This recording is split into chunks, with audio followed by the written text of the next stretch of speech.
अस्सलाम वालेकुम। वालेकुम सलाम, बैठे। Thank you sir. Welcome back. Thank you. इसमें थैंक यू की ज़रूरत नहीं है, आप डिज़र्व करती हैं। जो भी कुछ हुआ वो सिवाय एक मिसअंडरस्टैंडिंग के और कुछ नहीं था। It's okay sir, I can understand. मुझे अंदाज़ा है कि इस वाक़े से आप और आपके घर वाले बहुत परेशान हुए होंगे। परेशानी तो हुई थी सर, उन्हें भी और मुझे भी, लेकिन मैं मायूस नहीं हुई क्योंकि मुझे अपने स्किल्स पे पूरा भरोसा है।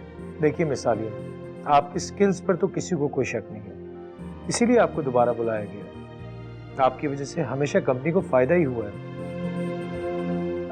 बस इसीलिए सर, हालात जैसे भी हों मैं कभी मायूस नहीं होती।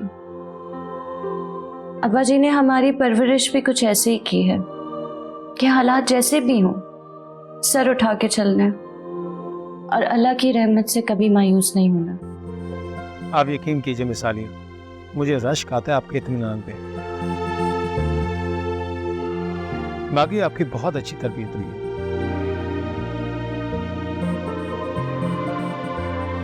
सर आपसे मैं माजरत चाहती हूँ।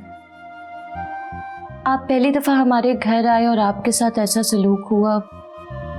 I am really very sorry.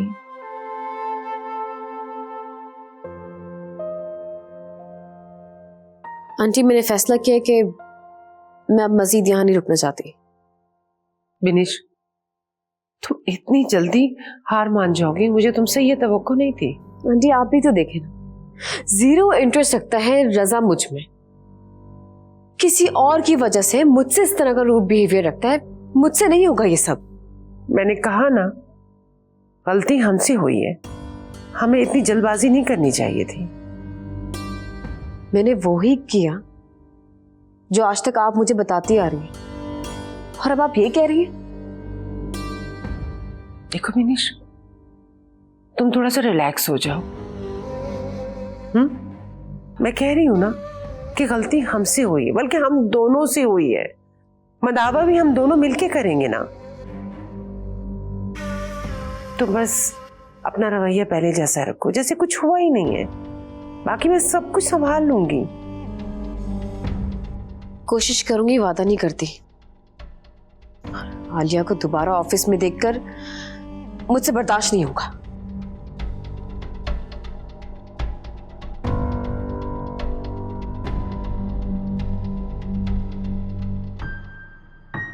Shakeel भाई हम लोगों में बिल्कुल ही मिसफिट हैं, लेकिन आप तो जानते हैं सर, जहां बेटी दी जाती है वहां बर्दाश्त भी करना पड़ता है।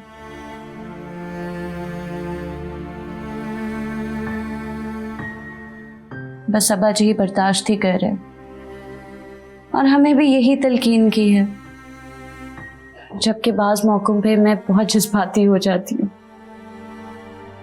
आप एक पॉजिटिव सोल हैं और सच्चे लोगों के साथ यही प्रॉब्लम होती है। शायद मेरे साथ भी यही होती है।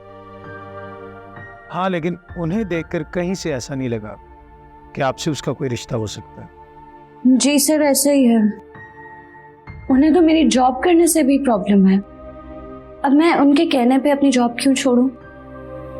मेरी इस जॉब से मेरा पूरा घर चलता है। और फिर अब्बा जी और अम्मी जी, वो तो कभी भी ऐसा नहीं सोचेंगे। आप अपनी उम्र से ज्यादा समझदार हैं। हालात और जिम्मेदारियां इंसान को समझदार बना देती हैं। बिल्कुल ठीक कहा आपने। आप अपने काम पे फोकस करें, आपको कामयाब होने से कोई नहीं रोक सकता। Thank you sir.